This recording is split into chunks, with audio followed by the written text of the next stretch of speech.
us today. We are so happy and so glad that you took out time from your busy schedule to be with us this morning, afternoon, evening, depending on where you're joining from. This is the Global Network for Sustainable Development, and we are so happy that you could join us today.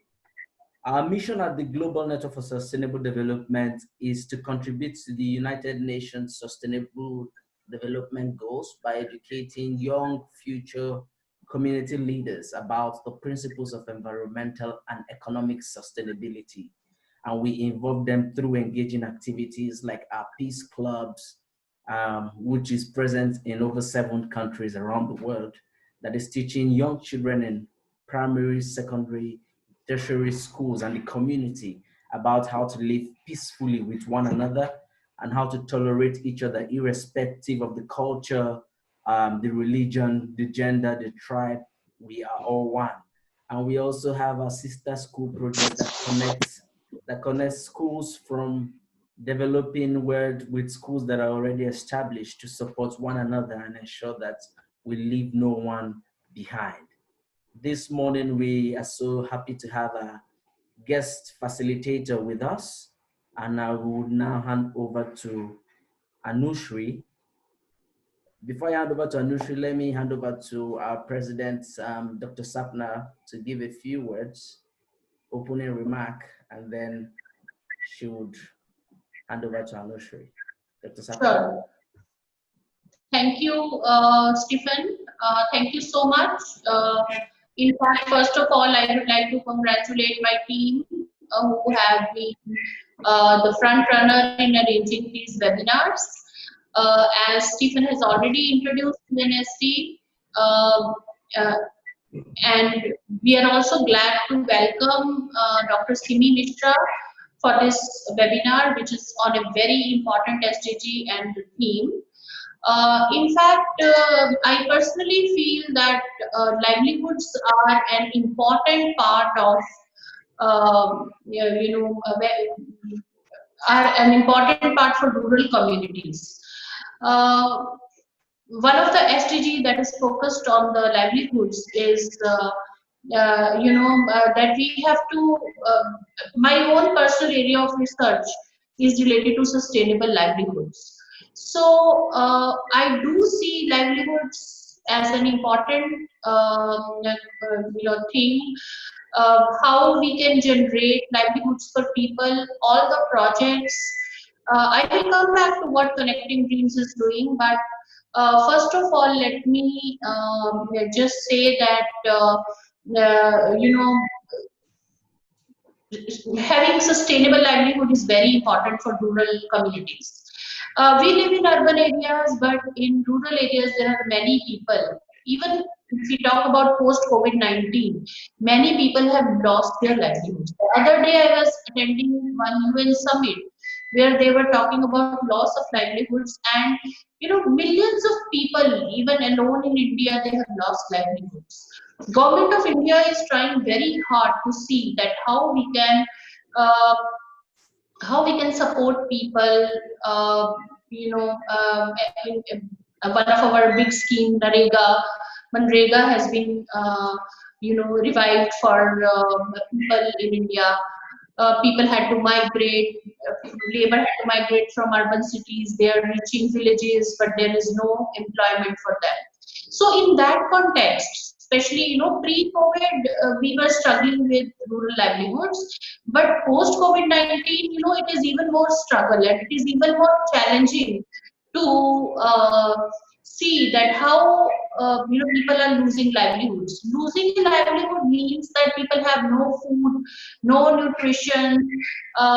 People would not be able to feed their families. Social unrest, social insecurity, financial insecurity, and lot of crime rates increase. So this is how livelihoods become very important in this context. I know Connecting Dreams Foundation, we had heard Dr. Amit Tuteja, the CEO of Connecting Dreams Foundation, the founder and CEO. They are doing an excellent job in promoting the livelihood.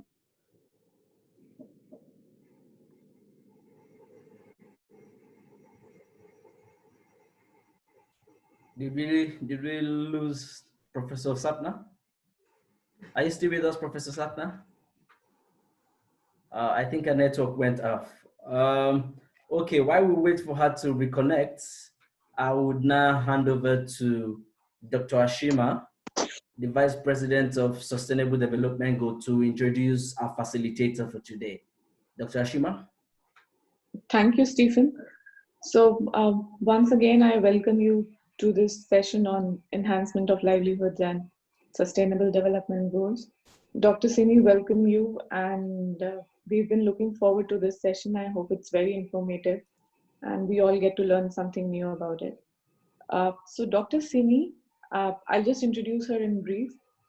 She's an experienced learning and training management consultant with a strong background in strategy, capability development, change management, training design and development, delivery, effectiveness management, organization, and process redesign. She has over 20 years of experience, and she is a IBM UK certified instructional designer with 17 plus years of experience working with corporates such as Thomson Reuters, Accenture, and IBM. On their panel and Sector Skills Council, they have rubber and plastics, NEPSC, FICSE, NCRT, and SCRT. So she's been working a lot on livelihood enhancement and its alignment with SDGs. This is just a very, very short description of what she's been doing and her work is all about. Thank you, Dr. Sini, for agreeing to give us this session, and I welcome you on behalf of entire GNSD and everyone who's attending this session. Thank you, Dr. Ashima. Thank you. Dr. Sini, you can go ahead and share your screen and begin your presentation now. Thank you, Stephen. Thank you so much. So just give me a second and let me know if you can see my screen.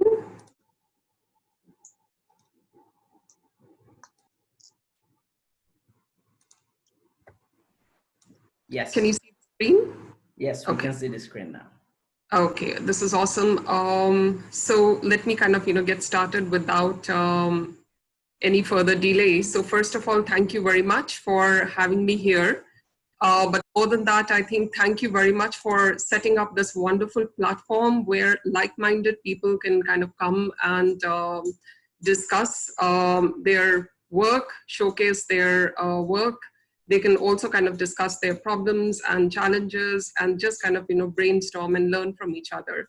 So thank you so much for, this wonderful platform. And I hope that, this webinar series that has just kind of recently begun becomes, something that, everybody who's working with SDG goals looks forward to. So with that, I'll kind of, start off with what is the topic of my, discussion today, which is the role of youth in livelihood enhancement and also localization of sustainable development goals. So before I begin, I would like to kind of, talk about Connecting Dreams Foundation. We've already had Dr. Amit Kuteja, who's the founder of Connecting Dreams Foundation, come and talk in the previous week about Connecting Dreams Foundation and the kind of work that they're doing. But once again, for those who missed it out, in brief, in just one line, we work with the Sustainable Development Goals as defined by the United Nations, all 17 of them. And we specialize in kind of, bringing forward that in a very, I think, in a unique format. So what you see over here in a circle, which is collect, create, and connect, is something that I would kind of, discuss with you as we go around.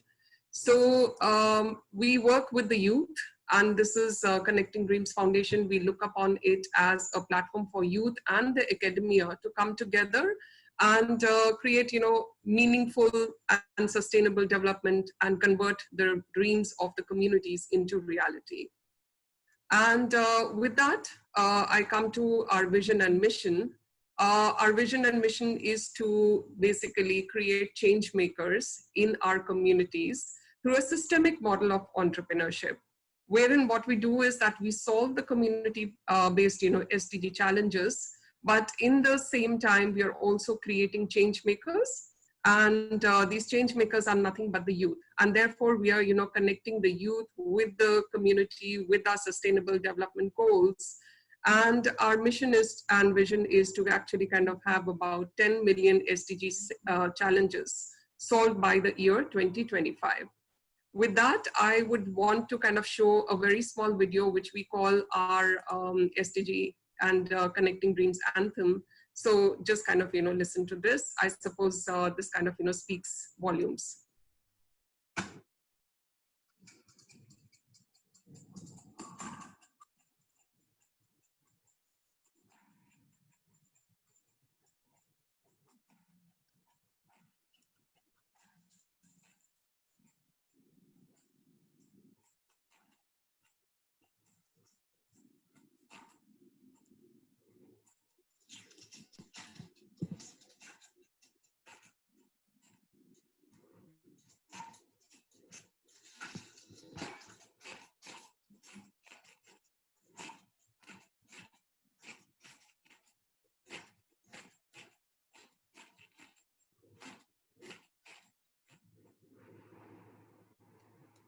So I suppose that kind of, told us what we want to do, how are we approaching it, and what are we about. So I look at it as a triangulation between the youth, between the SDG goals, UN, and our local communities. And in the center somewhere is Connecting Dreams Foundation, trying to connect the dreams of every aspirant, every person who's involved.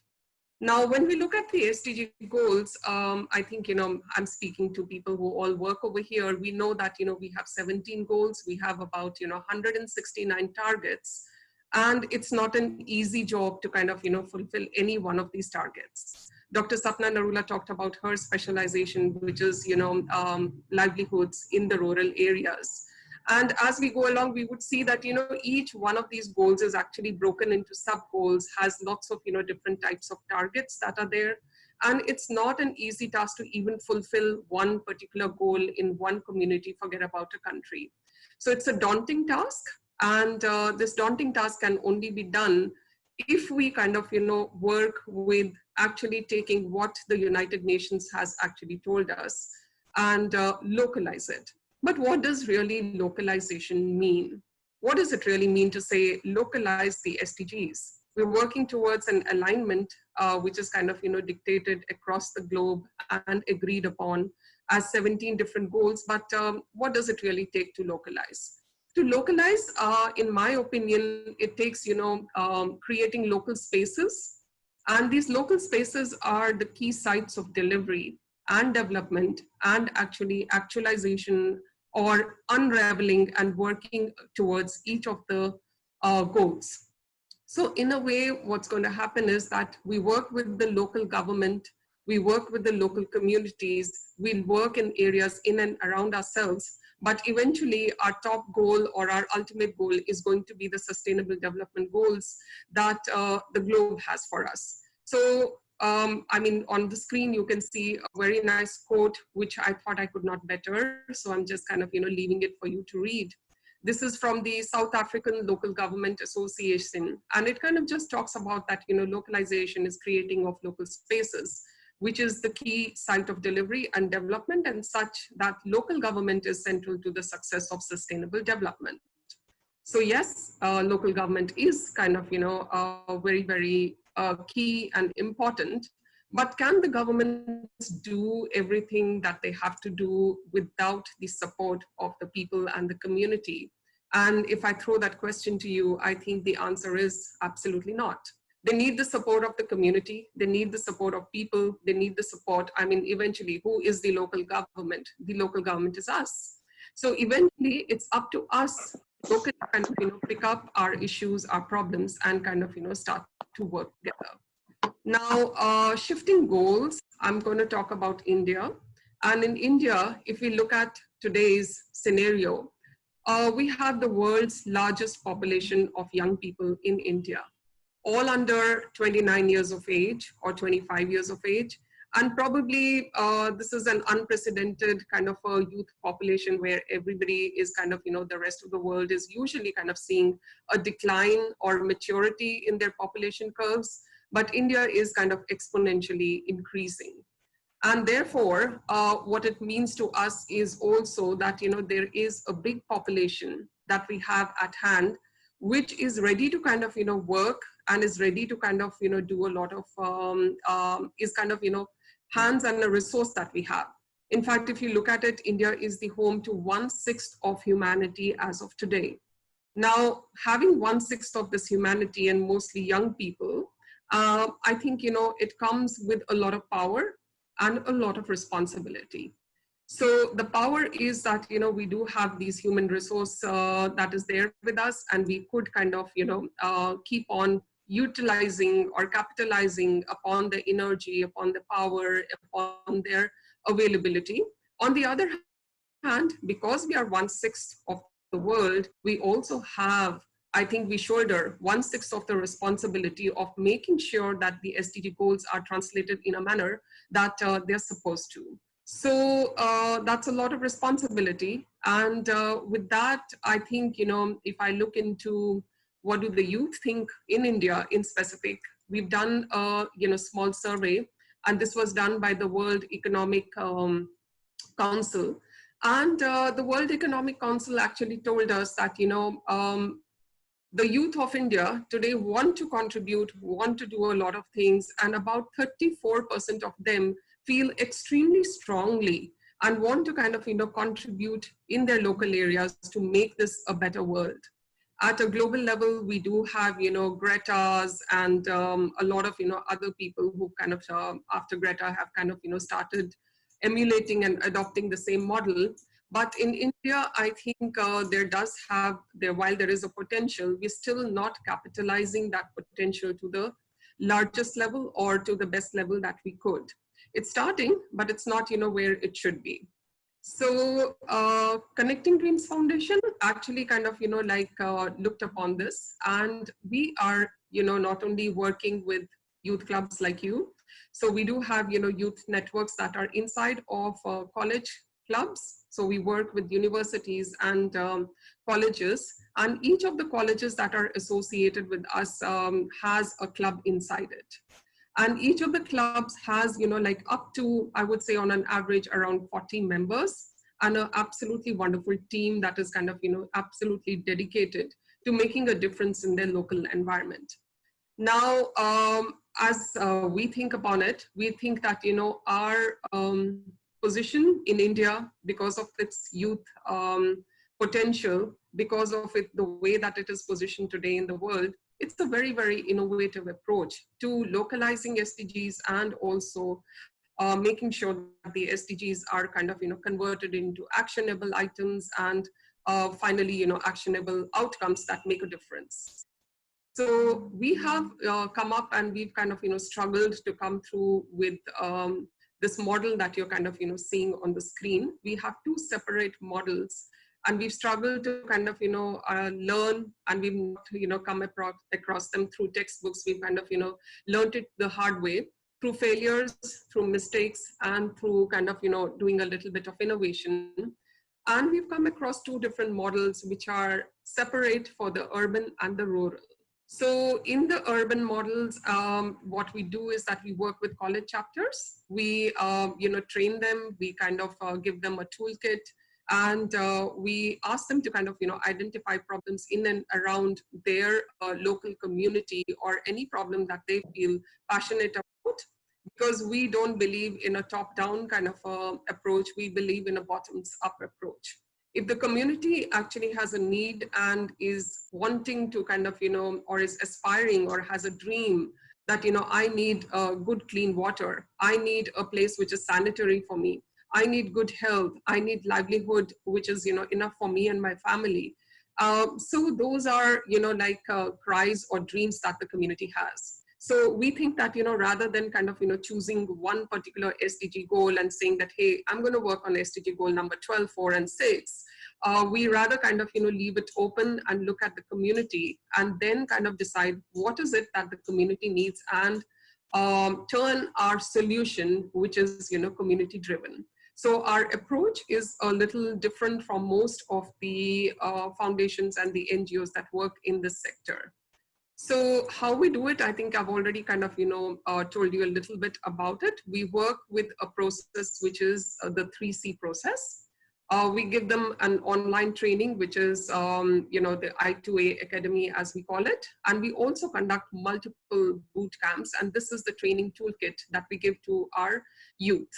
Now, when we kind of talk about the 3C model, the 3C model talks about, collecting the dreams, which is basically need identification and challenges that are faced by the community.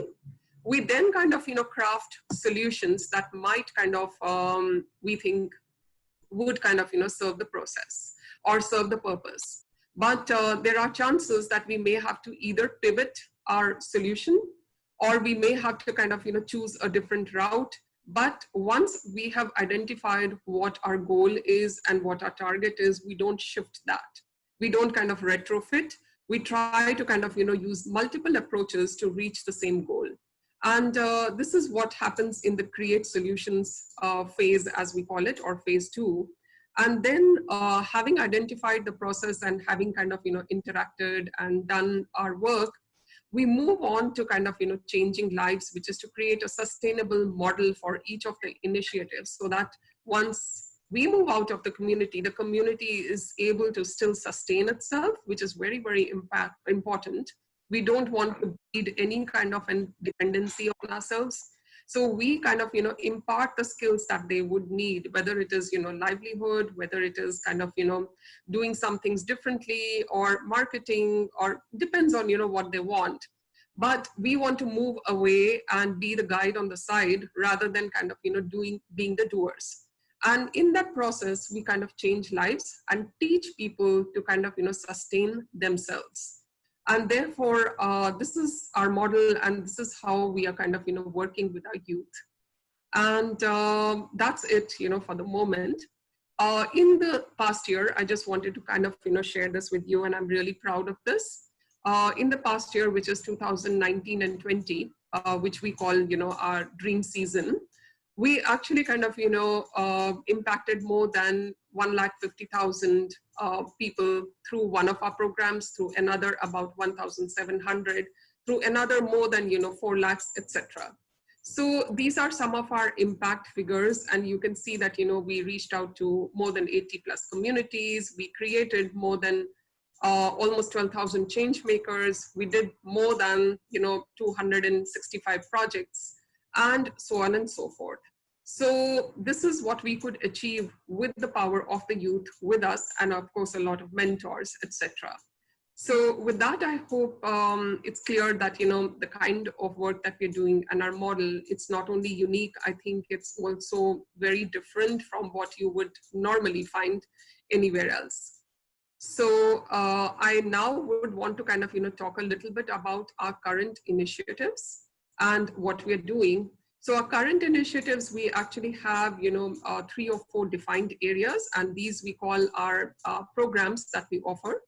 And I'll kind of talk about each one of them, and so that you get a context. And I'll also go around sharing some of our examples through small snippets and videos. And I hope that with that we'll be able to kind of understand the approach, the kind of work that we're doing, the variety of work that we have, and then we can take up a few questions. So the first program that we are talking about is called Connect and Change, and Connect and Change is largely an urban-based program. And before I talk about it, I just want you to kind of look at one of the programs that we had, and this was a program that kind of was done by the College of Vocational Studies in Delhi, and it kind of won an award. And here again, you would see the 3 parts that we talked about: the collection of dreams, the actual kind of working, and then kind of impacting. So all the 3 phases of the 3C process is something that you would see over here. And in the center of it all, you would see that we have our youth, who are actually kind of the change makers, who are driving it all. So with that, I just kind of show this small video to you. It's taking a moment to get started.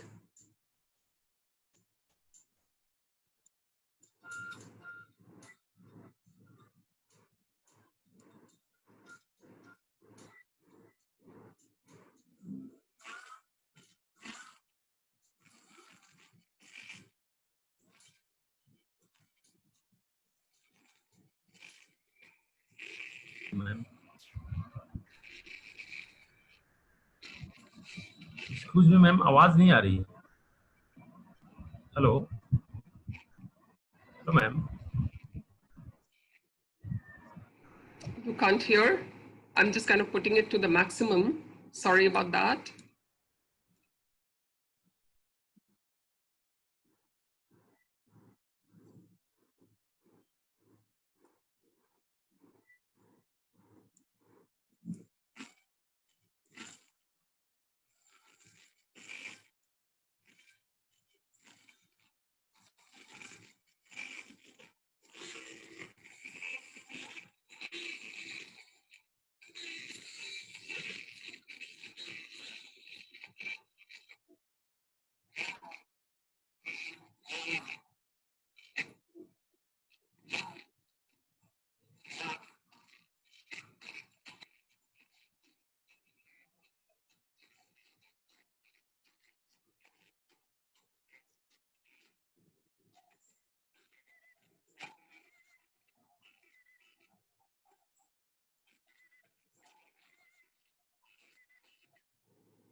Okay, so I hope you enjoyed that video as much as I enjoyed showing it to you.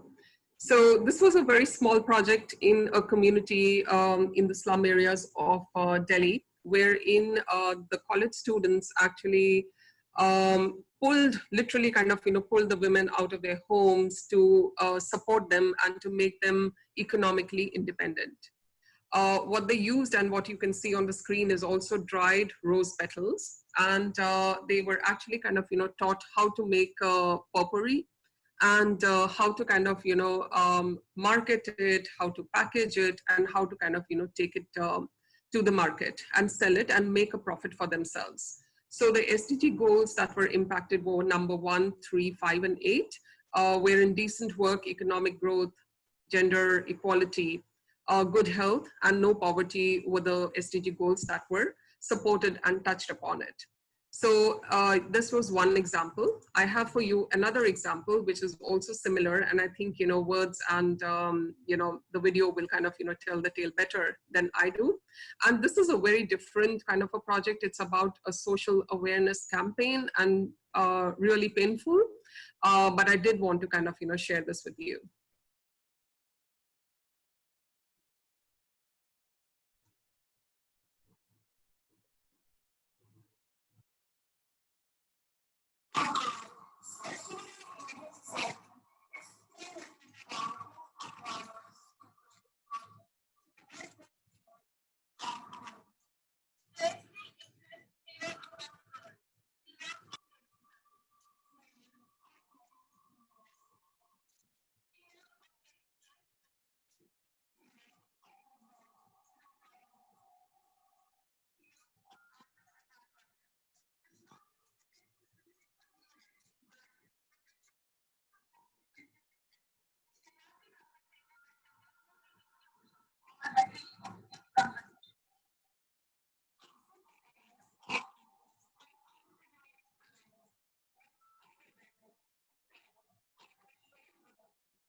Dr. Simi, the videos have no voice.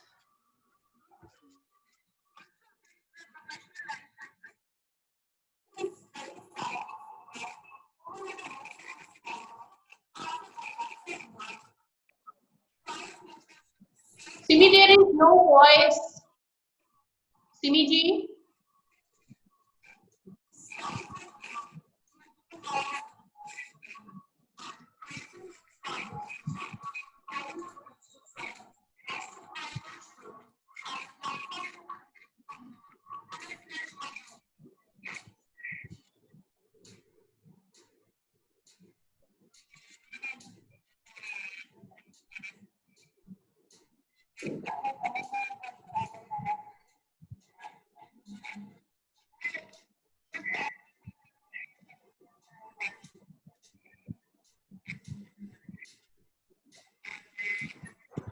Ma'am, we are not able to hear anything.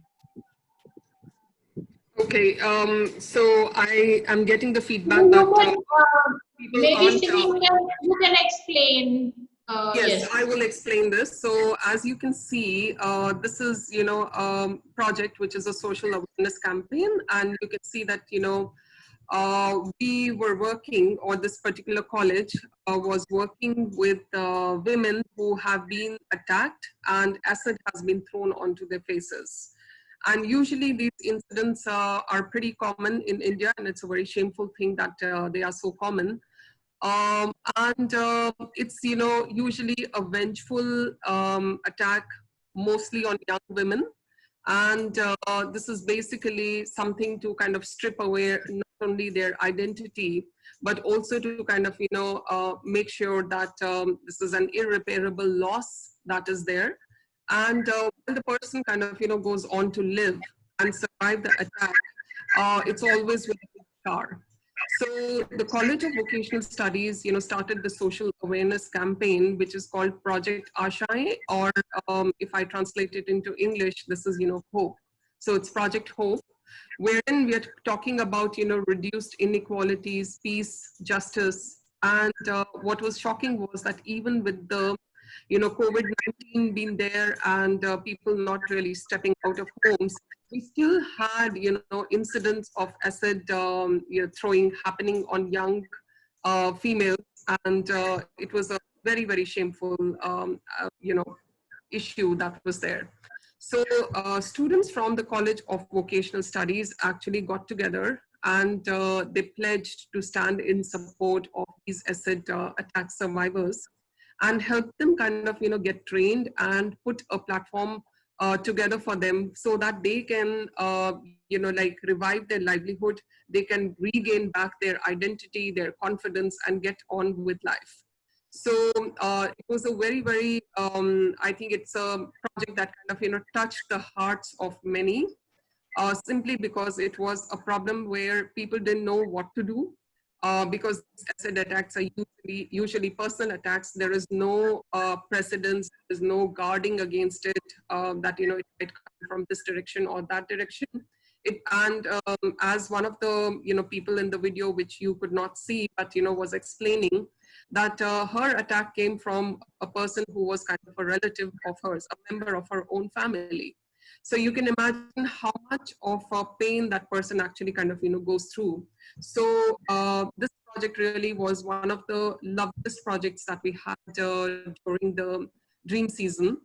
And again, it's all about, making sure that the underprivileged, the ones who don't have a voice, are kind of, make sure that, they are able to kind of, restart their lives, and also they are able to work with, dignity once again. So that was Project Ashai, and this is what I was explaining is under the, program named Connect and Change, where we work with urban youth, helping communities, helping identify various problems and that they see in and around themselves. And these two examples were very, very different examples, but somewhere the common and the unifying strand amongst them was, livelihood, the means to work back and, give dignity back to the people. So with that, I'll, move on to a new program, and this program is called the Social Impact Challenge. Social Impact Challenge is like the word says, it's a challenge. It's a challenge which is usually 3 to 4 months long, and this time we had actually kind of created a challenge which was for the rural communities. So this particular challenge in the last year, it was like we had started it off with the boot camp. The boot camp was a 2-day boot camp, and it was a 6-month journey for about 5 youth teams from colleges of Mumbai. And these youth teams from colleges of in and around Mumbai were working with rural enterprises that were there in the Palghar region. So 75 youth change makers in 15 teams, along with their, along with their mentors, really kind of, got into a variety of different types of challenges and livelihood social enterprises that they were setting up. And each one of those social enterprises that were there were unique. So we had a huge variety, starting from, ecotourism, a rural ecotourism, to somebody who was kind of, working with sanitary napkins, someone else who's kind of a self-help group that was, creating, snacks out of, traditional snacks out of the local superfood that is available. Still others who are kind of, working with flowers and growing flowers for offerings in temples and also wearing on hair, as many Indian women do. And still others kind of like working with bamboo handicrafts. And each one of these social enterprises was make things more difficult and more real, actually, were at a different level of maturity. So some required handholding right in the beginning to kind of articulate what do they really want to do. The others were mature enough and wanted to just kind of, scale up. So these 75 youth change makers really were kind of, thrown into the problems with the help of, Rambao Malgi, Prabodhini's Atal Incubation Center, which is an incubation center, and Keshav Shrishti, DHEL. With their support, they could kind of, give to them the right kind of intervention that was required. So whether it was marketing, whether it was scalability, whether it was, even kind of changing what they were working with, and then kind of, coming to rely upon problems that they could actually kind of solve. But the best part of each one of these change-making teams was that all the 15 problems really saw a monumental jump in actually livelihood. So they saw an increase of starting from minimum of 20% to right up to 40-45% of increase in livelihood. So that's the difference that the youth can kind of, make because of their exposure to the urban areas, because of the, college mentors who help them, and because in their community, they also had experts and knew that, who could help anyone. So for example, if there was someone who was making pickles, they knew where to kind of, go and get them a certificate of, stamp of certification to say that this pickle is at a certain standard and get it tested in the laboratories. So they just knew what exactly to do. Same with the ecotourism, they could kind of, not only scale up, they had, a campaign that was running for them. They did a web page for them. They did a web portal for them, and kind of really support the, the ecotourism person to really kind of scale up his visibility and get more business. So that was, that's something that we do in the social impact challenge. We run these social impact challenges every single year. And this year also, we would be soon launching our, social impact challenge for 2020. With the COVID situation, we hope that, most of it would be, at least in the beginning, it's going to be a virtual interaction. But eventually, we would actually kind of, get down to work in the communities and make that difference. And like Sapna was saying just a few minutes ago, that this year the focus has to be livelihood, because a lot of people have actually kind of lost their jobs. By the time that India went into a lockdown, which is in on 22nd of March, to the point of about 2 weeks later, around 30% of people had either kind of lost their jobs or had quit and decided to kind of go back to their villages. So either ways, there has been either a reverse migration or a loss of jobs somewhere.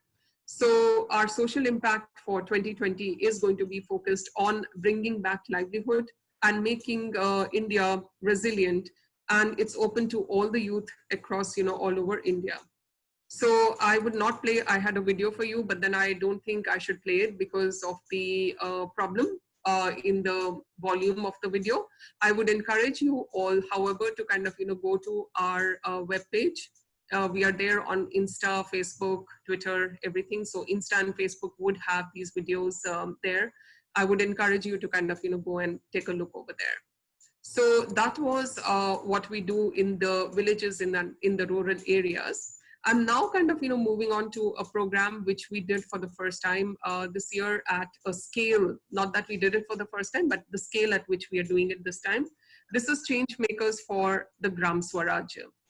Now, this is a program which is very unique again, and this is totally focused on the issues that are there in the most remotest of the villages ever.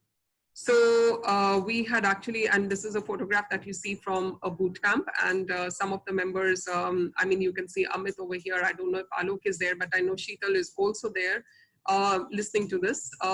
So this was a program where we had identified bright sparks that are there in the villages who are kind of, like making small but, radical changes. And they have also identified, issues that are there in and around them.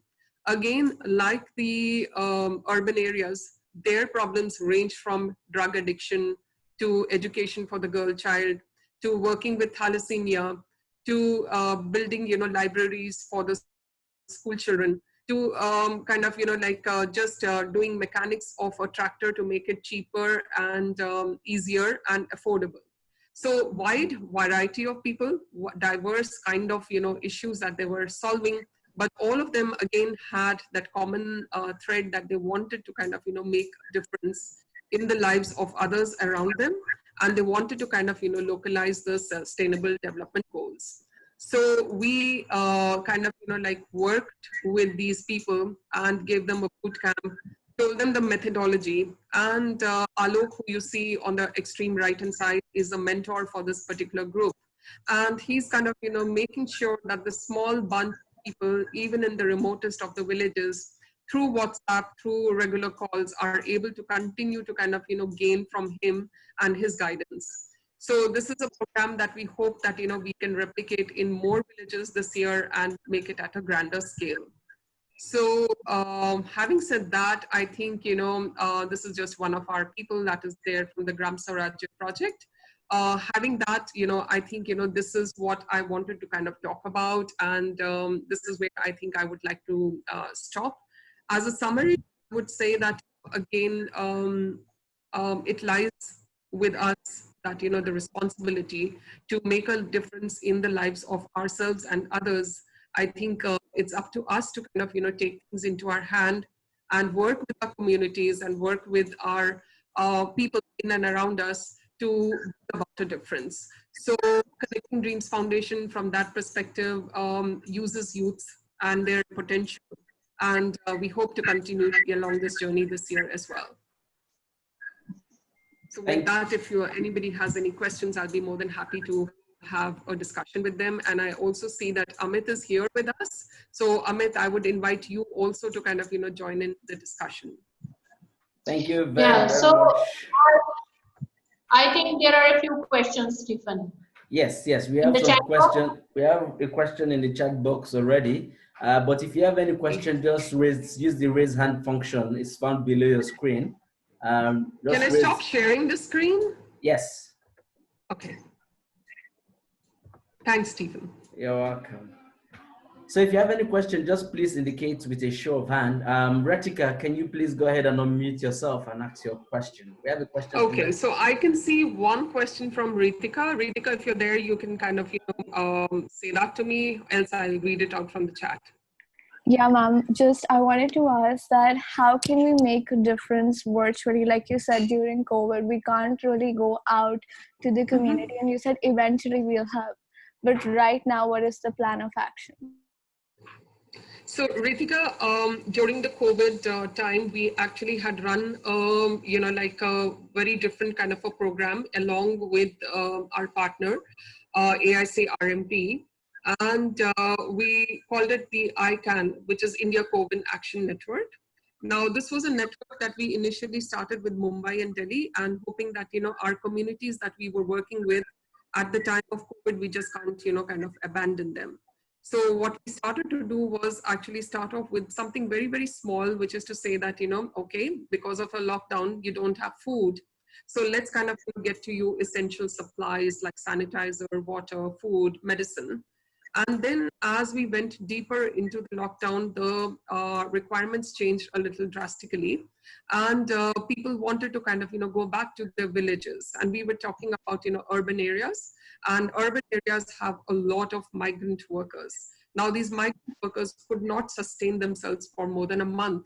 So their problem shifted from just the requirement of food to actually kind of, working and wanting to go back. So we arranged for them vehicles to kind of, take them back to their villages, give them support, give them kind of, a lot of things. You can believe it, some of the examples were so innovative and so different. So I remember one example of, like of somebody who was in Pondicherry, which is the south of India. And her community was in Chennai, which is like about 200 kilometers away. Now she had food supply and medicine supply, and she was looking after 20 women who lived in a street side condition. Now she was in touch with them, but didn't know how to kind of, get the supplies and the food to them. So she reached out to this India COVID Action Network, and India COVID Action Network is nothing but a platform wherein the help seeker and the help giver kind of come together through this network. And this network was kind of, backed by Ritika, people like you, the youth, a lot of others, of course, kind of, joined in, and NGOs also joined in. We had about 3,500 NGOs kind of also joining in, and the government also giving it a recognition at a very different scale. So Ritika, what happened was that, this lady didn't know what to do, and she reached out to ICAN. And one of the ICAN warriors in Pondicherry actually reached out to the postal department, where a van carrying the postcards and the letters and the parcels and stuff that they wanted to was actually moving from one state to another. And she could kind of, get special permission to put in the ration in that particular vehicle and take it forward. So it was all about, thinking with your feet on the ground, thinking with the resources that you have and how you can make a difference. So this is just one very, very small example. Beyond that, Ritika, today we have examples where people are working with tribals and people in the villages who have lost their jobs, do not want to come back to the city because the cities don't have anything for them. And they're learning skills and they're learning crafts. So we have one example where a group of self-help group was formed of about 20 women, and they learned within a week how to make jewelry out of silk thread. So these are just earrings and bangles that are being created. And this entire India COVID Action Network people, which is again, like I said, youth like you are involved over there, have actually not only kind of, taught them how to make those bangles, but also have got them up to Amazon. So they have a shop and they have a page on Amazon today. They're selling it on Amazon, which is something that they don't even, wouldn't have even kind of, thought about or dreamt about, like maybe a month back. So going forward, I would say, Ritika, if you want to kind of, join in and work with, Connecting Dreams Foundation, do keep watching our page and our, our website. We are very close to announcing one of the programs and our social impact challenge for this year. So do keep in touch. Definitely. So, Thank you so much. Ritika, very wonderfully explained by Simi. But just to tell you, I was also part of the ICAN conversation. And before that, even I could not believe how can a young person virtually help those needy. But being part of ICAN conversation, I could learn that how even closing those small information gaps these needs were fulfilled in different parts of the country. So I think, Simi, we have to join. We have to have Ritika for that icon group where she can see, and we are also close to having this new project that Simi was talking about, Atmanirbhar Bharat. Maybe you and your friends can join this wonderful program where Definitely. we yeah. So where we will be having a lot of exciting opportunities for you, and also some challenges to showcase your strengths. Thank you. Thank you very much for Thank that you. wonderful contribution and answer. Any other question? Do we have any other question from any other participant? Yes, Dr. Marek. You can go ahead, Dr. Marek. You're muted, Dr. Marek. You're muted. Yes, now can you hear me? Yes. Yes? Okay. Yes. You mentioned, talking about one of the programs, you mentioned that you connected about 17 volunteers or members of 15 teams with enterprises. And so they could start working on certain things. How do you do it practically? How do you connect these people with enterprises on the practical level? So it's not very complicated, Dr. Marek. Once you identify a community, it all kind of starts with the community itself. So we do kind of like look at these communities and keep an eye out for certain communities. So Palghar is on the outskirts of Mumbai. The Mumbai team kind of knew about a few of these. So once they kind of identified one person, then they realized that the entire group of villages that was there in that entire district really did kind of need help in multiple different ways. So we do a needs analysis. We do kind of make sure that we know who we are working with. And what really helps is that once the name or once we know who we are, the community actually kind of comes to us. So we don't go out saying that oh, okay, we are here to help and we are going to start this program. It's the reverse, that the community kind of comes to us saying that we have this issue and we would like to kind of understand, invite you.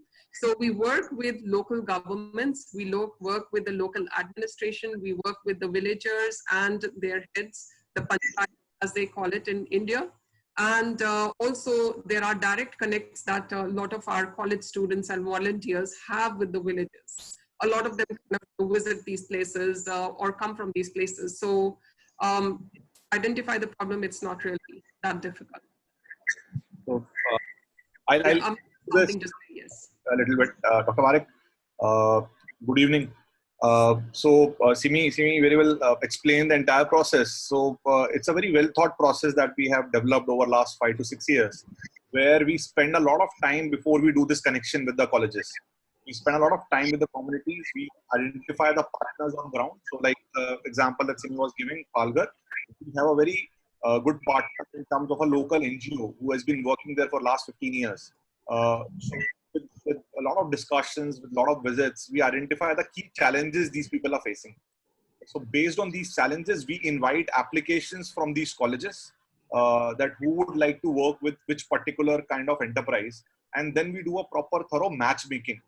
So doing a matchmaking is also a process. So in this Palghar project, we actually did a 3-day camp where people from the enterprise, from the villages and students from the colleges were brought together.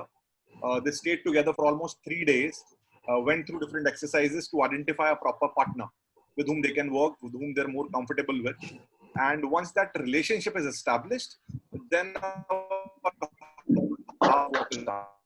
so it is not about skills they are bringing in. I think it's more about the passion and the emotion and the connect that can be established. So we focus a lot on that, like how can you connect these two different communities together so that both of them learn from each other. So it's not a one-way learning we are talking about. It's a lot of learning that happens from the college side as well, where students learn. Many of these students have never seen these villages. So when these people went to these villages, stayed there overnight, a lot of experience, a lot of new experiences were observed by them. And and that helps us in sustaining these things. Like even though the Palghar project is over, the first phase is over, the students are still connected. They still want to do more. They still want to help them in whatever way they can. So that is a kind of connection is very important when we start these kind of projects. So that helps us a lot. I think that answers your question. Yes, yes. Thank you. Thank you very much, Dr. Amit. Yeah, and thank you so much, Amit, for coming in.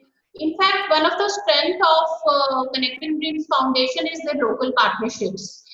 Whenever we do any work on SDGs or any SDG along with rural communities, we won't be having information about those communities sitting at the central level. Local partnerships are very important, and this is what I think Dr. Tuteja and his team is doing. They have developed a lot of partnerships along with schools, colleges, and rural communities. As I know, their work in Delhi and Mumbai, they have a lot of colleges associated with them.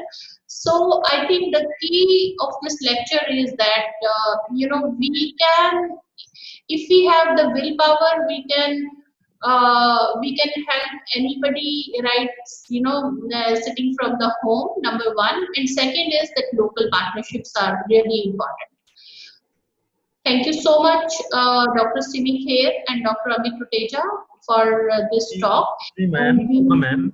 We really look forward to a wonderful association with you.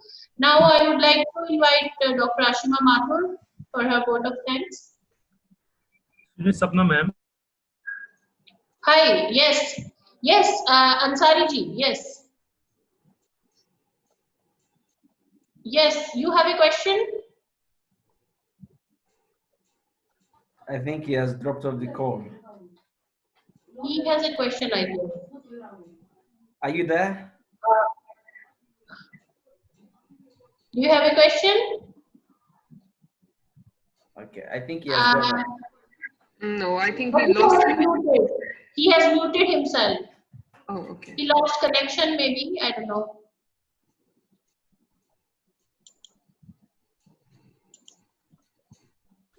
May I ask one more question? Yes, sir. Yes, sir. Why not? Okay. How do you finance your activities? Like, for example, when you organize the boot camp for 75 people, there are some costs involved. Yes. Where are you getting funding for that? So there are multiple ways that we actually kind of work that out in. So the boot camp that you are referring to, I did say that the name of one of our partners, BHEL, which is a public sector company in India. So we did get some support from that, but we're not always that lucky to kind of get sponsors who believe or who are ready to kind of invest in some cases. So here, I think the students themselves kind of make campaigns. These are crowdsourcing campaigns that they kind of go in for. They raise funds. And for an example, they can kind of raise funds up to the level of 4 lakhs. It's very easy for them. They do kind of manage all that out. So it's a combination of certain activities where Connecting Dreams Foundation gets sponsorships from multinational companies or like public sector companies, or sometimes even the government directly. But largely, I think, the campaigns are kind of, self-supported and run by the students through their crowdsourcing and crowdfunding. Okay, thank you. Thank you very much, Dr. Ashima. You can go ahead with the vote of thanks. Yeah, I think Mr. Ansari is still not there. Yeah, so we can proceed. Okay. Thank you, Dr. Simi. The session was quite informative. The approach and how your team is using the youth and targeting the SDGs is very effective and a good way to work on the SDGs and involve the youth. Once again, thank you for this wonderful session and telling us about how CDF is working on different projects.